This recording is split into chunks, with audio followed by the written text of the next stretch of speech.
Hi, welcome to I Heart Mindfulness.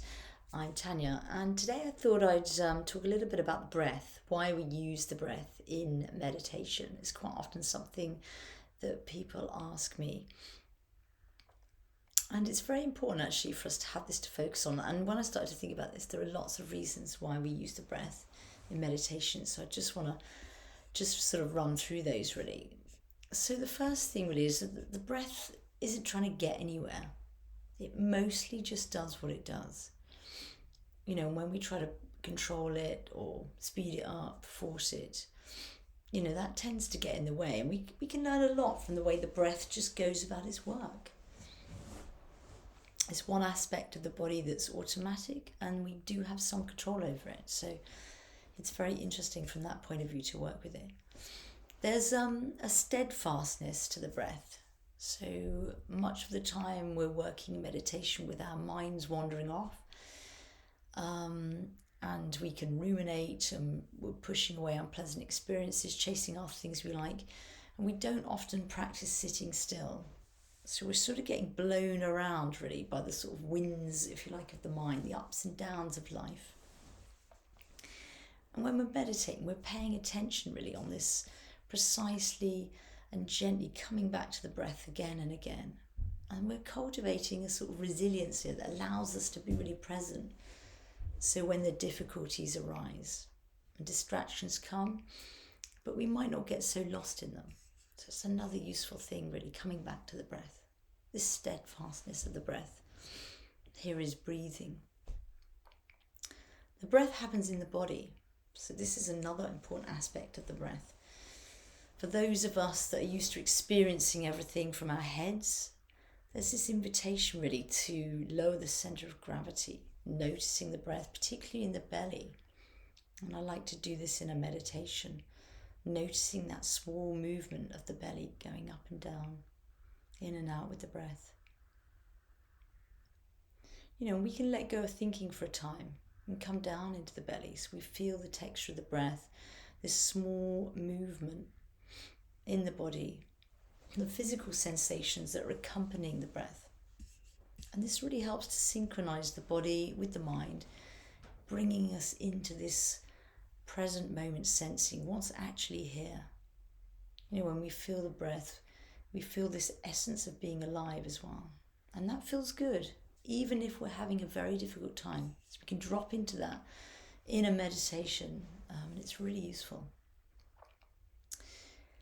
Training ourselves to be curious, this sort of beginner's mind aspect. No breath is the same.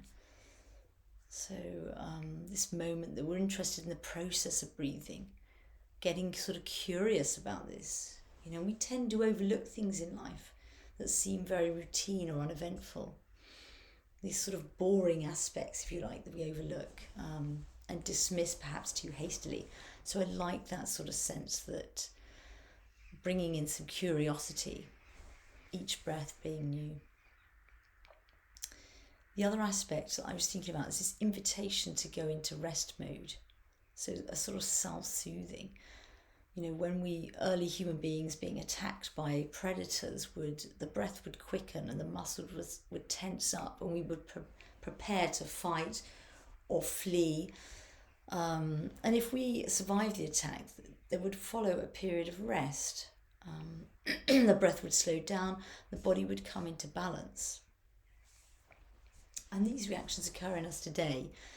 Many threats that we face are chronic and ongoing: stressful jobs, noisy neighbours, long-term illness. So our body's not getting that much chance to come back into this balance, the stillness and the space of mindfulness, of breathing, just allowing us to sort of come back in or move into this recovery mode. So away from the doing, the to-do list, and the sort of worry that many of us live with.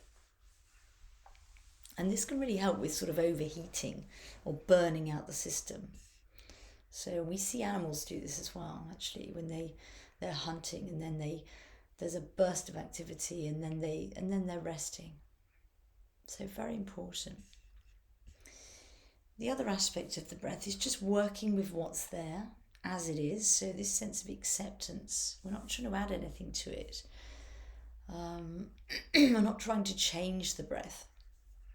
So this becomes then a process of observation with no conceptual element. So it's very tempting for the mind to start labeling and thinking, particularly if we're counting the breath. And while these exercises can be helpful, in mindfulness meditation, we tend to just observe the breath as it is. What is there? So we're not getting caught up in striving or pulled into a sort of mechanisms of breathing. Is it right or wrong? Should I be slowing down and that sort of conceptual space of breathing. So just working with the breath that's there. There's a sense of just being with the sensations as well, really. Just noticing the sensations of the breath and where the mind's sort of trying to get a hold on that. So I think that's probably all I want to say, really. And there's one sort of mindfulness teacher that says, if you're breathing, there's more right with you than wrong. So that's always worth remembering as well. So that's all for today, and look forward to sharing more mindfulness with you next time. Take care. Bye.